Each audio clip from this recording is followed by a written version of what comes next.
మాయా గొగోయ్ చిన్నప్పటి నుంచి కాస్త హైపర్ గా ఉండేది. చుట్టూ ఎంతమంది ఉన్నా నవ్వుతూ నవ్విస్తూ ఉండడం మాయాకి అలవాటు. అయితే ఈ మాయా అస్సాంలో ఉండేది. కానీ అక్కడ ఎటువంటి ఉద్యోగాలు లేకపోవడంతో తనకు తెలిసిన ఫ్రెండ్స్ ద్వారా బెంగళూరుకు వచ్చింది మాయా. ఇక దాదాపుగా 3 ఏళ్ల పాటు బెంగళూరులోనే ఉంటూ జాబ్ చేస్తూ ఉంది మాయా. అయితే ఫోన్ లో ఓ డేటింగ్ యాప్ ని ఇన్స్టాల్ చేసుకుంది మాయా. ఇప్పుడు తన లైఫ్ పార్ట్నర్ గురించి వెతకాలనుకుంది. అలా కేరళ రాష్ట్రం కన్నూరులోని తొట్టాడకు చెందిన ఆరవతో మాయా ప్రొఫైల్ మ్యాచ్ అవడంతో ఇద్దరు ఫ్రెండ్స్ గా మారారు. అలా ఫ్రెండ్స్ గా మొదలైన వారి ప్రయాణం ప్రేమగా మారింది. నీకోసం బెంగళూరులో ఉద్యోగం చూస్తాను, వచ్చేస్తావా అని ఆరవ్ని అడిగింది మాయా.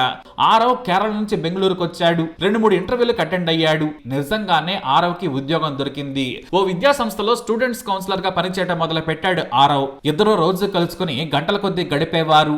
ఆ తర్వాత రోజు మనం బయటికి వెళదాం, నా మూడేం బాగలేదన్నాడు. 2 రోజులు ఎంజాయ్ చేసొద్దామని మాయని ఎలాగోలా కన్విన్స్ చేశాడు. అలా ఇద్దరు హోటల్ రూమ్ లో నైట్ అవుట్ చేద్దామని అనుకున్నారు. ఆ రోజంతా ఇద్దరు ఎంజాయ్ చేశారు. మరో రోజు ఎక్స్టెండ్ చేయాలని చెప్పాడు. ఇక ఆ మరుసటి రోజు బ్రేక్ఫాస్ట్ కోసం రూమ్ ని కొడుతున్నా కూడా ఎవరో తీయడం లేదు. పైగా రూమ్ నుంచి వింత స్మెల్ రావడంతో హోటల్ సిబ్బందికి ఏదో అనుమానం వచ్చింది. వెంటనే రూమ్ ని బలవంతంగా ఓపెన్ చేసి చూసేసరికి మాయా బాడీ కత్తితో చీల్చినట్లు రక్తంతో నిండిపోయి భయంకరంగా ఉంది.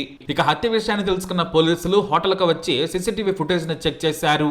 బాడీని చూడగానే మర్డర్ జరిగి దాదాపు 2 రోజులు అవుతుందని నిర్ధారించారు. మొత్తానికి ఆరవ కోసం వెతకడం మొదలు పెట్టారు పోలీసులు. అయితే ఆరవ ఖచ్చితంగా బెంగళూరులో ఉన్నాడని పోలీసులు నమ్మారు. రైల్వే స్టేషన్ లో, బస్ స్టేషన్ లో కాపు కాశారు పోలీసులు. నిజంగానే రైల్వే స్టేషన్ లో పట్టుబడ్డాడు ఆరవ్. అసలు ఎందుకు చంపావని పోలీసులు అడిగితే ఆరవ్ చెప్పిన సమాధానానికి పోలీసులు షాక్ అయ్యారు.